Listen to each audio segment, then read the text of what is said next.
അസ്സലാമു അലൈക്കും വറഹ്മത്തുള്ളാഹി വബറകാതുഹു. ഇന്ന് നമ്മൾ പരിചയപ്പെടുത്താൻ പോകുന്നത് 500 വർഷത്തിലേറെ പഴക്കമുള്ള മലപ്പുറം ജില്ലയിലെ കൊണ്ടോട്ടിയിലെ പഴയങ്ങാടി പള്ളിയെ പറ്റിയാണ്.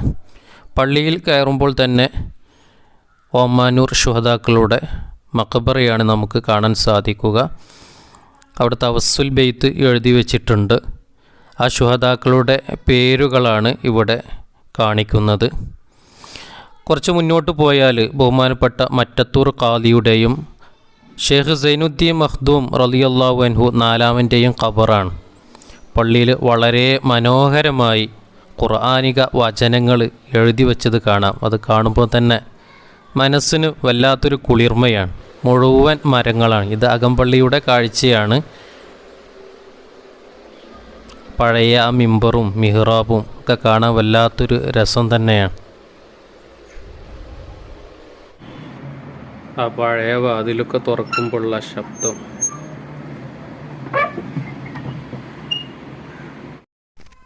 ഇനി മുകളിലെ നിലയിൽ കയറിയാലുള്ള കാഴ്ചയാണ് അടിഭാഗം. അതേപ്രകാരം തന്നെ തൂണുകൾ, മേൽക്കൂര, ഇതിൻ്റെ ചുറ്റുഭാഗം മുഴുവനും മരങ്ങൾ, ആ പഴയ മരങ്ങൾ. വളരെ ഹൃദയത്തിനൊരു സന്തോഷം പകരുന്ന ഒരു കാഴ്ചയാണിതൊക്കെ. ഇത് മുകളിലെ നിലയിലെ പുറംഭാഗമാണ്. ആ പഴയ മരങ്ങളൊന്ന് നോക്കി, അതിങ്ങനെ പിടിച്ചു നോക്കുമ്പോൾ തന്നെ, അത് കാണുമ്പോൾ തന്നെ മനസ്സിന് വല്ലാത്തൊരു സന്തോഷമാണ്. ഇനി ഇൻഷാ അല്ലാഹ് കൊണ്ടോട്ടി പഴയങ്ങാടി പള്ളിയെ പറ്റിയുള്ള വിശദമായ ചരിത്രമാണ് പറയാൻ പോകുന്നത്. കൊണ്ടോട്ടിയിലെയും പരിസര പ്രദേശങ്ങളിലെയും ആദ്യ ജുമാ മസ്ജിദാണിത്. 500 കൊല്ലത്തിലധികം പഴക്കമുള്ള പഴയങ്ങാടി ജുമാ മസ്ജിദ് ഒരുപാട് ചരിത്ര സംഭവങ്ങൾക്ക് സാക്ഷ്യം വഹിച്ചിട്ടുണ്ട്. പഴയങ്ങാടി വലിയ ജുമാ മസ്ജിദ് സ്ഥാപിതമാകുന്നതിന് മുമ്പ് കൊണ്ടോട്ടിയിലെയും പരിസര പ്രദേശങ്ങളിലെയും വിശ്വാസികൾ ജുമാ നിസ്കാരത്തിന് തിരൂരങ്ങാടി പള്ളിയിലേക്കാണ് പോയിരുന്നത്. കൊണ്ടോട്ടിയിൽ നിന്ന് 15 കിലോമീറ്റർ ദൂരെയാണ് തിരൂരങ്ങാടി.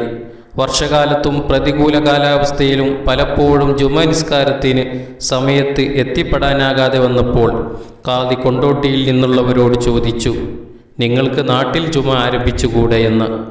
ഈ ചോദ്യമാണ് കൊണ്ടോട്ടിയിൽ ജുമാ മസ്ജിദ് സ്ഥാപിക്കാൻ കാരണമാകുന്നത്. നാടുവാഴിയായിരുന്ന നീറാട് മൂസത്തുമാരിൽ നിന്നാണ് പഴയങ്ങാടി വലിയ ജുമാ മസ്ജിദിനും ഖബർസ്ഥാനും സ്ഥലം ലഭ്യമാകുന്നത്. മതവിഷയങ്ങളിൽ പാണ്ഡിത്യമുള്ളവർ കൊണ്ടോട്ടിയിൽ ഇല്ലാതിരുന്നത് കാരണം ഖത്തീബും ഇമാമുമായി പൊന്നാനി മഖ്ദൂമുകളായിരുന്നു നിയമിക്കപ്പെട്ടിരുന്നത്. 1 നൂറ്റാണ്ട് മുമ്പ് വരെ പൊന്നാനി ഖാദിയുടെ കീഴിലായിരുന്നു കൊണ്ടോട്ടി മഹല്ല് നിലനിന്നു വന്നിരുന്നത്. പൊന്നാനിയിൽ നിന്നുള്ള അവസാന ഖാദിയായ സൈനുദ്ദീൻ മഖ്ദൂം നാലാമൻ്റെയും മറ്റത്തൂർ ഖാദിയായിരുന്ന അഹ്മദ് മുസ്ലിയാരുടെയും മഖബറകൾ മസ്ജിദിനകത്ത് ഇന്നും സംരക്ഷിച്ചു വരുന്നുണ്ട്. നിരവധി പേർ ഇന്നും ഇവിടെ സിയാറത്തിനെത്തുന്നുണ്ട്.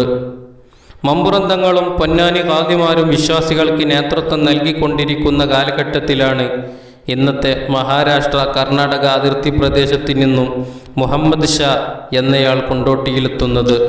ഫക്കീർ വലിയ എന്ന് സ്വയം പരിചയപ്പെടുത്തിയ മുഹമ്മദ് ഷാക്ക് ധാരാളം അനുയായികളെ ലഭിച്ചു. പിൽക്കാലത്ത് സുന്നത്ത് ജമാഅത്തിന് വിരുദ്ധമായ പല ആശയങ്ങളും ആചാരങ്ങളും കൊണ്ടുവന്ന അദ്ദേഹം വിശ്വാസികളെ വഴിപിഴപ്പിക്കുന്നത് അറിഞ്ഞ മമ്പുറന്തങ്ങളും പൊന്നാനി ഖാദിമാരും മുഹമ്മദ് ഷായുമായി ബന്ധം പുലർത്തുന്നത് പിഴച്ച വിശ്വാസത്തിലേക്ക് നീങ്ങുമെന്നും അദ്ദേഹവുമായി യാതൊരു ബന്ധവും പാടില്ലെന്നും മുസ്ലിം സമൂഹത്തെ ആഹ്വാനം ചെയ്തു. ഷായുമായി ബന്ധപ്പെട്ടിരുന്ന വലിയ വിഭാഗം അദ്ദേഹത്തിൻ്റെ ചിന്താഗതികളിൽ നിന്ന് മടങ്ങി. എന്നാലും ഏറെ നാട്ടിലും വള്ളുവ നാട്ടിലുമായി ഷാക്ക് ധാരാളം അനുയായികളെ ലഭിച്ചു. ഷിയ ചിന്താഗതികളും ആചാരങ്ങളുമാണ് മുഹമ്മദ് ഷാ പ്രചരിപ്പിച്ചിരുന്നത്. ഏതായാലും പൊന്നാനി ഖാദിക്ക് കീഴിലുള്ളവരും ഷായുടെ അനുയായികളും ശക്തമായി വന്നതോടെ ഏറനാട് വള്ളുവനാട് പ്രദേശങ്ങളിൽ സമുദായത്തിനുള്ളിൽ ഛിദ്രതയ്ക്ക് വഴിയൊരുക്കി. ഇത് പലപ്പോഴും സംഘട്ടനങ്ങളിൽ വരെ എത്തിച്ചേർന്നു. 2 വിഭാഗങ്ങളും വ്യത്യസ്ത പേരിൽ അറിയപ്പെട്ടു. പൊന്നാനി ഖാദിമാരുടെ നേതൃത്വം അംഗീകരിക്കുന്നവർ പൊന്നാനി കൈക്കാർ എന്നും മുഹമ്മദ് ഷായെ അംഗീകരിക്കുന്നവർ കൊണ്ടോട്ടി കൈക്കാർ എന്ന പേരിലും അറിയപ്പെട്ടു. കൊണ്ടോട്ടി കൈക്കാരുമായി യാതൊരു ബന്ധവും പാടില്ലെന്ന് മമ്പുറന്തങ്ങളുടെ ആഹ്വാനമുണ്ടായി. ഈ ആഹ്വാനം കുടുംബ ബന്ധങ്ങളും മുറിക്കപ്പെട്ടു.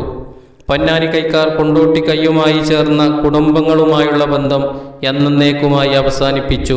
പിൽക്കാലത്ത് സമസ്തയും കൊണ്ടോട്ടി കൈക്കാരുമായി ബന്ധം പാടില്ലെന്ന് പ്രമേയം പാസാക്കുകയും ചെയ്തിരുന്നു. പഴയങ്ങാടി പള്ളി പണിത കാലം തൊട്ടുതന്നെ നാട്ടുകാർക്കും മറുനാട്ടുകാർക്കുമായി ദർസ് മാതൃകയിൽ മതപഠന ക്ലാസുകൾ സജീവമായിരുന്നു ഇവിടെ.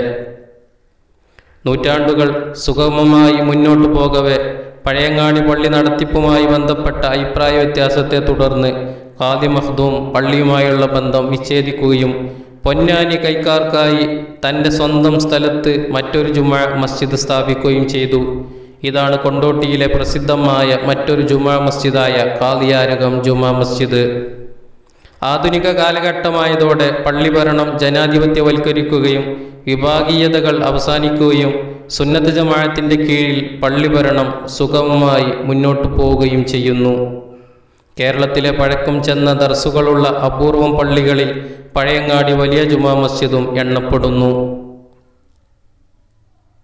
സമസ്ത നേതാക്കൾ ഉൾപ്പെടെ നിരവധി പണ്ഡിതന്മാരുടെ ദർസ് കൊണ്ട് അനുഗ്രഹീതമാണ് പഴയങ്ങാടി ജുമാ മസ്ജിദ്. പള്ളിയിലെ മുകൾ നിലയിലെ പൂച്ചത്തട്ടും മിഹ്റാബും മരത്തിൽ കൊത്തിയ ഖുർആൻ വചനങ്ങളും ഇന്നും പുതുമയുള്ളതാണ്.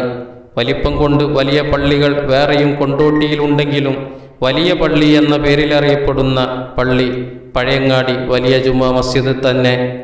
ഇത്രയും വിശാലമായ ഖബർസ്ഥാനുള്ള പള്ളിയും പരിസര പ്രദേശങ്ങളിലില്ല. ഓമാനൂർ ശുഹദാക്കളുടെ മഖബറയും പള്ളിയുടെ ചാരത്ത് തന്നെ സ്ഥിതി ചെയ്യുന്നു.